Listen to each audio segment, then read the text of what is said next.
Bien le bonjour amis de la Copa del Mundo, c'est reparti pour un tour. Arrête pas de faire des vidéos, c'est ignoble. Plus le temps de décorer le sapin. Bref, qu'est-ce qui s'est passé? Les quarts de finale. Alors on a quoi? Argentine-Pays-Bas.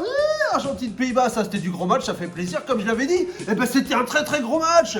2-0 pour l'Argentine à 10 minutes de la fin. Tu te dis bon c'est terminé, Lionel il a fait le boulot, tout va bien. Et ben non, parce qu'il y a Weghorst qui se gare, qui met 2 buts et bim, prolongation et bim, gros match et ça continue le gros match jusqu'au PK. Et ça se finit comme en 2014. L'Argentine bat les Pays-Bas au PK et voilà, l'Argentine est en demi-finale. Énorme Lionel, énorme, il la veut sa Copa, il la veut, il est super chaud. Et du coup, tout le monde a l'Argentine en demi-finale, sauf Thomas. Mais il y a pire, parce que Thomas au moins lui il a une équipe en demi-finale, contrairement aux 3 autres que je vais citer. Fouy, Nino et Julien qui n'ont pas l'Argentine et qui n'ont même personne en demi-finale. Ce qui n'est arrivé que 3 fois sur les 3 dernières Coupes du Monde. Donc c'est vous dire si c'est moche.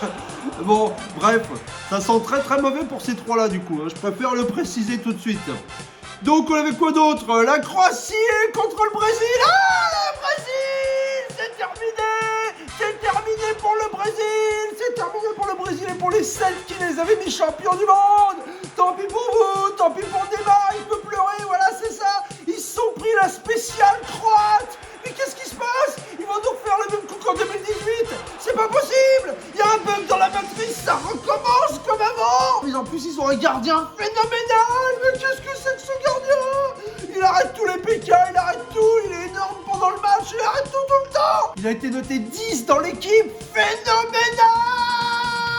Chilaver sort de ce corps, mais qu'est-ce que c'est que ce gars-là? Et Modric ah, la légende vivante, il est énorme cet homme, il est toujours magique. Comment il fait? Il va jamais s'arrêter.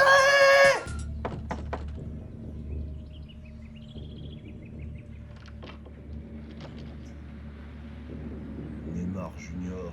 Oui, c'est moi, c'est Neymar. Mais qu'est-ce que tu fais?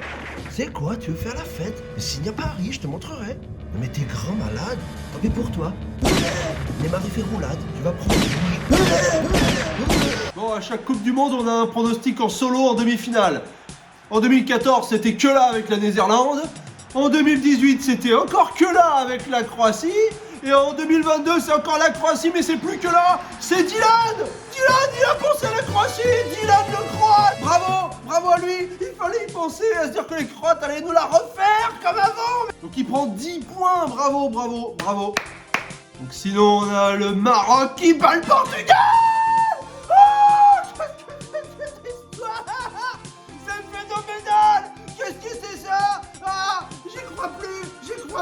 Qu'est-ce qui se passe dans la planète football? Je fais mon mea culpa. J'avais dit une énorme bêtise la dernière fois. Maroc en quart de finale, mais je vous annonce qu'ils passeront pas en demi-finale parce qu'ils vont tomber contre le Portugal. Dégueulasse. Ils ont rien proposé, ils sont 0. Et même sans Ronaldo, ils étaient 0. Mais qu'est-ce qu'ils ont fait les mecs? Bon, faut dire que le Maroc c'est des dingues, ils ont une défense de fer, un mur, 2 murs, 3 murs, 4 bus. Mais comment ils font ça? Ils ont rien eu, le Portugal quasiment. Une équipe africaine en demi-finale de Coupe du Monde, c'est du jamais vu. Ils ont fait mieux que le Cameroun de Roger Mila en 90, ils ont fait mieux que le Sénégal en 2002, ils ont fait mieux que le Ghana en 2010, qui n'avait pas réussi à passer en demi-finale et maintenant ils y sont. Et personne ne les a en demi-finale, évidemment. Ouais, ça, c'est ça. Ah mais c'est ça. Il y a une petite odeur de Grèce 2004 là. Non mais c'est ça. Attention. Il va pas falloir être arrogant comme les Espagnols, comme les Portugais, mais aussi comme les Brites. Les Brites, ce qu'on leur a mis. J'adore ça. C'est énorme. Les gars ils annonçaient ouais, Pickford il est meilleur que Loris, il est 0. Mais t'as vu comment il est 0 Loris? T'as vu comment il est phénoménal? Et Harry Kane face à lui, il s'est chié dessus. Il a craqué son slip. Bim, c'est parti tout là-bas. Et voilà. Ouais, sinon je valide qu'on n'est pas marabouté par Paul Pogba, hein, parce qu'on a quand même eu de la chatte, hein, faut le dire. On n'est pas passé loin, ils nous ont fait très mal, ils nous ont secoué très fort en deuxième mi-temps. Kiki a pas mal été muselé. Mais pas Giroud. Ah, c'est bon Giroud. Plus que jamais meilleur buteur de la Francia ever. Ah, je l'adore cet homme. Je l'aime. Énorme. La réaction qu'il a eue sur son but, ça transpirait l'émotion, j'en peux plus. Ah,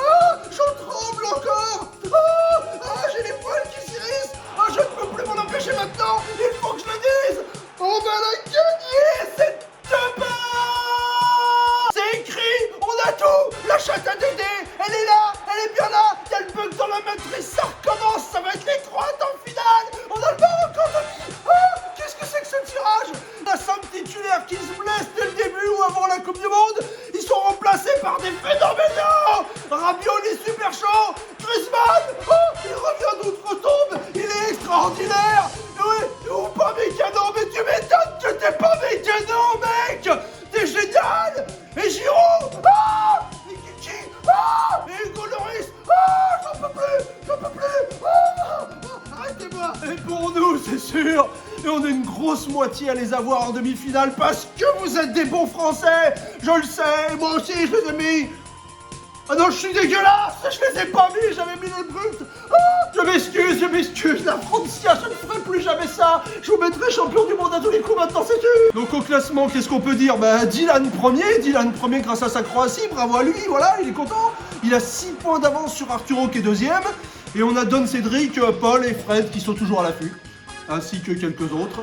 Mais bon, surtout que Dylan, il a pu son vainqueur parce qu'il avait mis le Brésil. Donc on peut être sûr que ce sera pas lui qui gagnera la Copa del Mundo. Hein.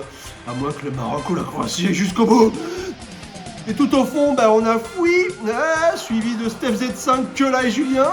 Et beaucoup d'autres qui sont en danger, mais eux particulièrement hein, quand même. Donc, eh ben, à très bientôt pour la suite et la fin de cette Copa del Mundo magnifique. On y est presque, on y est presque.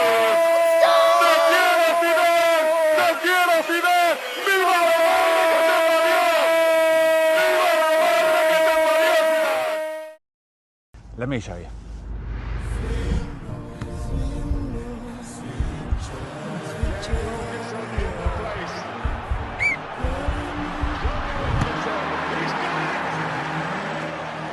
That's how you do it.